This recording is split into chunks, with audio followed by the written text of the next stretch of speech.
Hey, today I am going to review Purple Hyacinth by Ephemeris and Sophism. It's such a good...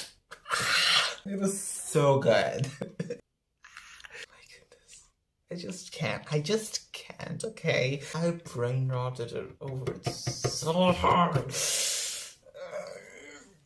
I usually just go books with like one and done and just like move on with my life, but not this one. When is season 3 coming? Because I read season 1 and 2, 105 episodes in one go.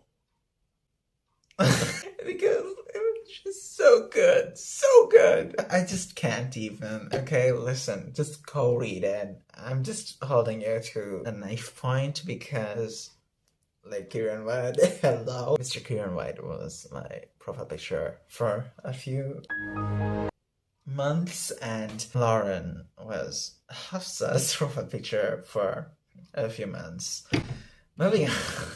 Okay, so for the premise, Autolus, if I remember correctly, is kind of a bootlegging land, but kind of better, to be honest. Which era would I give it though? Like, is it the Industrial England or is it the Victorian England? I wouldn't know, but I'm just gonna... It's a fictional city, obviously, but you know, it's kind of based on like both places with equality, feminism, with kings and it's the principality of the kingdom of Ortalis, with a monarchy, king and queen, and Lauren Sinclair. She is the niece of Mr. Sinclair, the police chief, the chief of police department, and her parents had been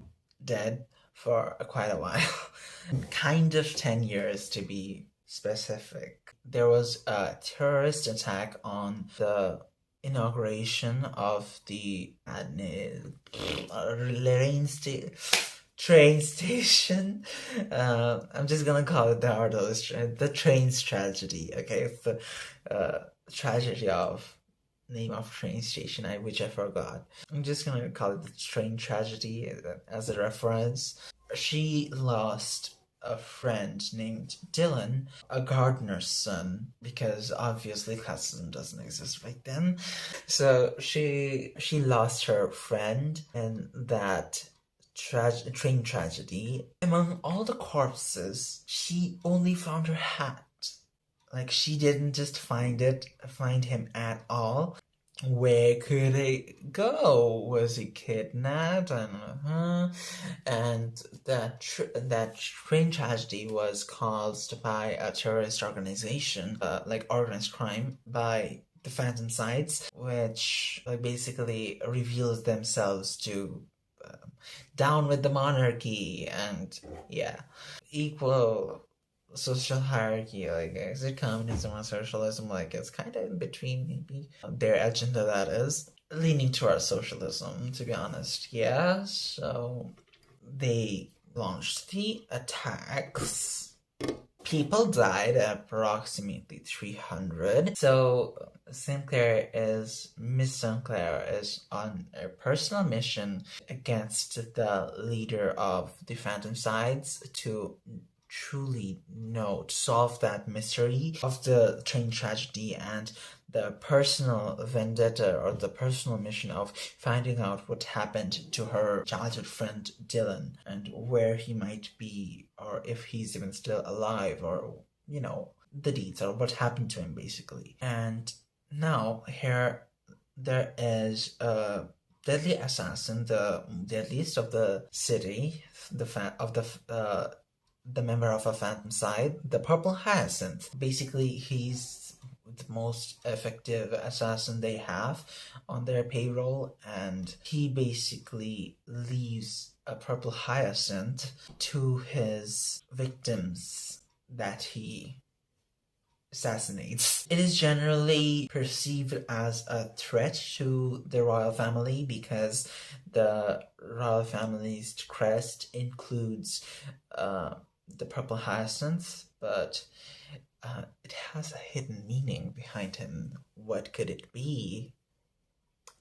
That is thing. Anyways, moving on.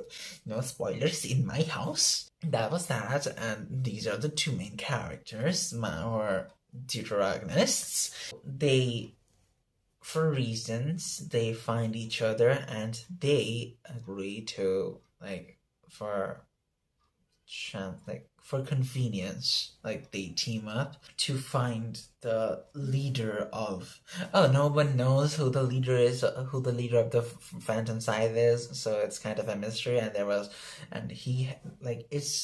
there are layers of the underworld, and he's like basically at the bottommost layer of that, and the top of the high organization. We love a Swish King. Anyways, basically no one knows that who the leader of the Phantom Scythe is. Not even, there are many middlemen, and there are apostles. The top of the pyramid is like the leader, and then there are 7 apostles, the leader's original followers, and then there are like the pawns, and you just kind of go down into the grunts, etc. So not even Huron White knows that who the leader is, and he has reasons for some personal vendetta against the leader, and he wants to carry out his revenge plan, but he cannot find him, so they join forces to find who this is. The visual is so pleasing, and Sophism is such a great illustrator, and they also makes music apparently, which the webtoon, like, it also includes music as you read, so it was a really good experience. I would recommend checking out Purple Hyacinth with all my heart. Take it and read it. That's kind of the premise. But what I also liked is that the nuances that Ephemeris holds on to, because the terror attacks were obviously wrong, but so is the oppression of the lower classes and the people, and the policing of the police. As a police officer, Lauren must self-reflect as she finds herself kind of adding on to the protecting that oppressive system that oppresses such a majority of people. So good times. Go read it. That's all I had to say. I'm surprised to find that I was pretty articulate in this video, because it's been only 12 minutes, while usually my videos go like 30 minutes, 30 plus minutes of footage. Kind of proud of myself. I guess I'm getting better at it. That's all I had to say. I can't say more because spoilers. Just read it, man. It's so worth it. Even if you don't love it, you might end up liking it, okay? And that's enough for me. Go read it. And that's about it for the video. I don't know what I will do next. See you next time.